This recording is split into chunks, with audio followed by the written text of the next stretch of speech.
pretty quick on this list. All right, so what, He said we had to go to the dispatch. okay, it's been a long time, so I'll be back to you. Not a problem.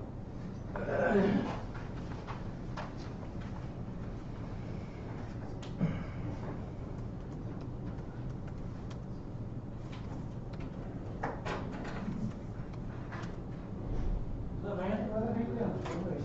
Good. Good. Hey, Dave. Good. What's going on, man? How you doing? Doing well, and you? Okay. How you doing, sir? Good, how are you? Good, thank you.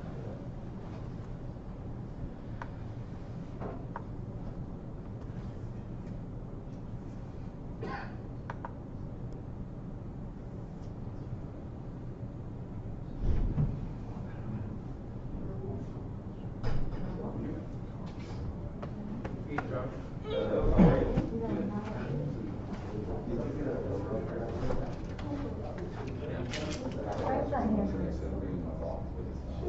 Budget?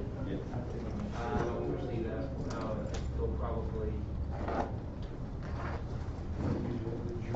he'll explain. Nothing will be done for the next, obviously, question.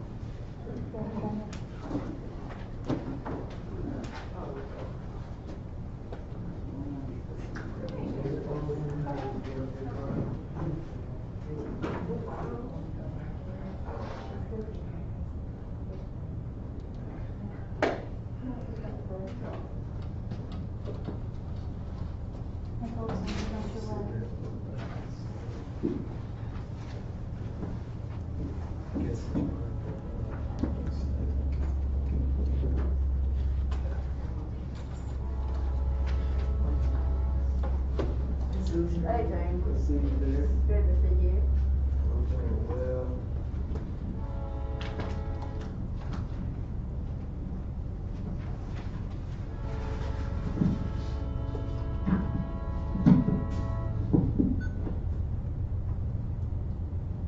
Okay, well, it's 6 o'clock. First of all, I want to thank everybody for coming out on such a cool Tuesday evening. Hopefully I'll be able to share some information that would be enlightening to you, but most of all, I want to be able to receive feedback from you as we work on creating the FY 2021 spending plan for the city. So what I'm going to do, first of all, I'm going to share with you where we are as a city, or financially, how are we doing as a city, or how did we do in the last fiscal year as a city. So FY 2020, we had a surplus of around $3.9 million. So that means that revenue exceeded expenses by $3.9 million. Also, I wanted to share with you that we do have a spending plan in place. I want to say that it was the second council meeting in September that the council actually extended the spending plan that we already had in place to be able to be in place until December 31st. So we are going to try to get this new spending plan in place before December 31st. However, we do have a spending plan in place as we speak. It is not a requirement by the state of Alabama to have a budget or spending plan, but it is good financial stewardship to make sure that you have one in place. If you do not have a plan to succeed, you have already developed a plan to fail. So we want to make sure that we are good stewards of the resources that we have entrusted with as a city. Also, I want to be able to share with you some of our balances and the amount of money that we have in the bank. So if you have a pen, if you would like to write this information down, I will share it with you.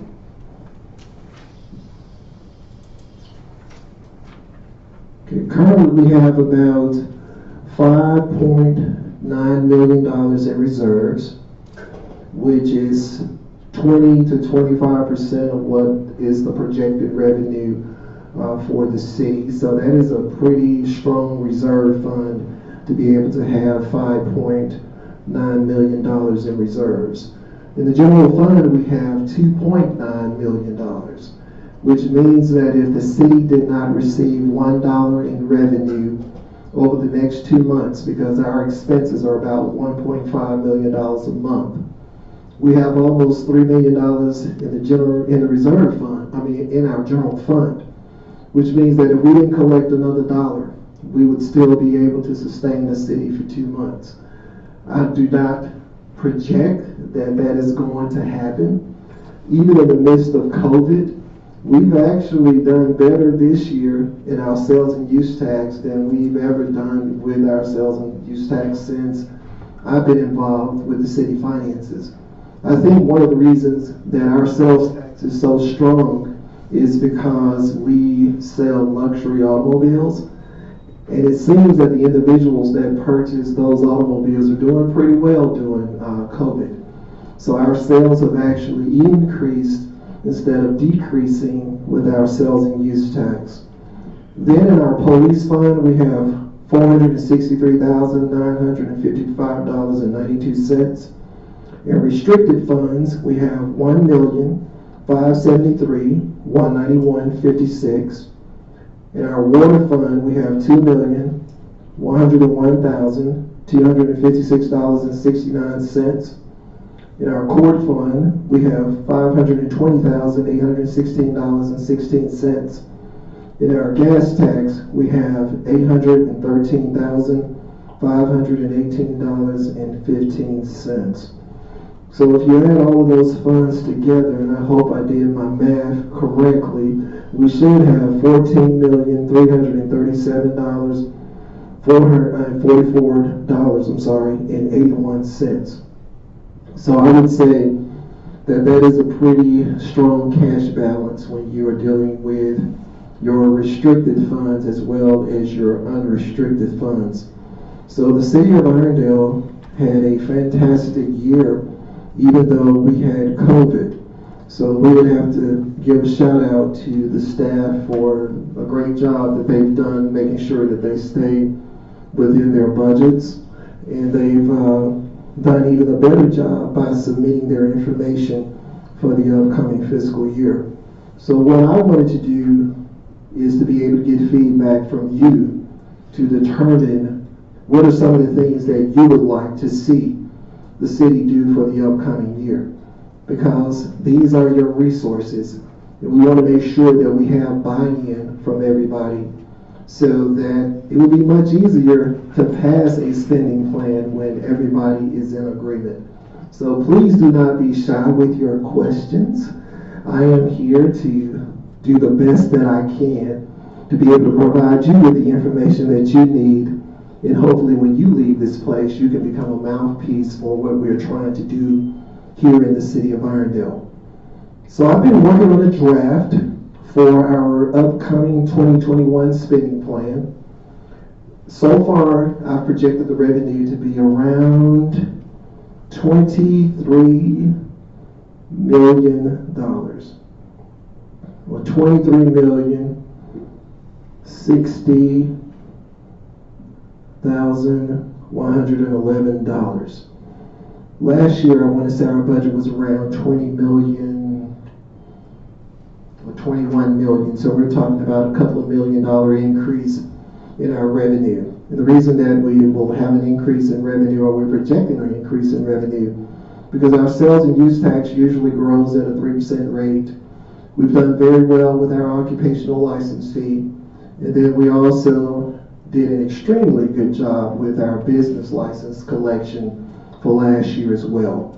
We're not changing any of our rates, so we'll have the same rates this year that we had last year. But usually each year gets to be a little better. We want to make sure also that we do a better job this year in enforcement. We want to make sure that we follow up we already have enough ordinance and laws on the books. We just need to be able to enforce them and to make sure that we hold individuals accountable to making sure that they submit their funds to the city on a timely basis. So we're looking at a revenue stream of around $23 million. We're looking at an expense line item or expenditures in the amount of about $21 million. So that leaves us a surplus of $2 million. The state of Alabama does recommend that you only budget for about 90% or basically 10% that you should have between the difference between your revenue and your expenses. So we're very close to having a 10% difference between revenue and expenses, which gives you that cushion that in the event that things happen, you already have a built-in cushion. We currently have close to $6 million in reserves. We have a general fund of around $3 million. So that should allow us to be able to weather the storm pretty well for the next fiscal year. Also, if we were doing multi-year budgets, we would also begin to think about what do we want to do in 2022 as well. I would say in 2022 we have some exciting projects, a couple of big projects that could really make a difference in the financial picture of the city. So if we can just hold the ship in the middle of the river and just keep paddling forward, there's even more daylight at the end of the stream. So that's one of the things that was recommended by the S&P, that you have a multi-year budget. So I'm going to try to create a spending plan for FY 2021, as well as being able to have one for 2022. Now, you can always go back and change them. There's nothing that is etched in stone. So I don't want anybody to think that when you create a budget, it's like the Ten Commandments. It's not like Moses going up to the mountain and lightning striking and is etching it in stone. But then you don't want to have it where it's so fluid and flexible